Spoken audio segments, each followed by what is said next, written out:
ეგრეთ წოდებულ ჭაობის დასახლებაში წყლის ქსელის სრული რეაბილიტაციის ფარგლებში ტენდერის პირველი პაკეტის მეოთხე ლოტის წინადადებები გაიხსნა. წინა საკვალიფიკაციო ეტაპის 3 კომპანიამ უკვე გადალახა და საბოლოო შედეგები 10 დღეში გახდება ცნობილი. ეგრეთ წოდებულ ჭაობის დასახლებაში სამუშაოები ოქტომბრის ბოლოს დაიწყება და 2016 წელს დასრულდება.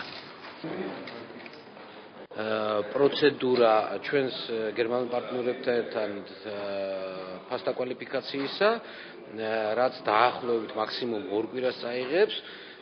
თვის ბოლოსათვის ზუსტად 2 კვირის თავზე ჩვენ ამ შედეგებიდან გამომდინარე გვეცოდინება გამარჯვებული კომპანია და 2 კვირიდან დაახლოებით 1 კვირაში კიდე ჩვენ გავაფორმებთ ხელშეკრულებას ამ კომპანიებთან და ოქტომბრის დასაწყისში რეალურად სამუშაოებს დავიწყებთ მითებული მეოთხე ლოტის შესაბამისად და ეს პროცესი გაგრძელდება. მეორე პროცესი განგრძობადი იქნება და შემდეგ ლოტებს შეეხება, გაიხსნება პაკეტები 26 სექტემბერს და ესე თანმიმდევრულად მიყვება. მოლოდინები ნამდვილად, იმიტომ რომ თუ მსოფლიოში ყველაზე ცნობილი ფირმა, ერთ-ერთი ყველაზე ცნობილი ფირმა ლუდვიგ ფაიფერი, ხარისხზე საერთოდ საუბარი არ არის.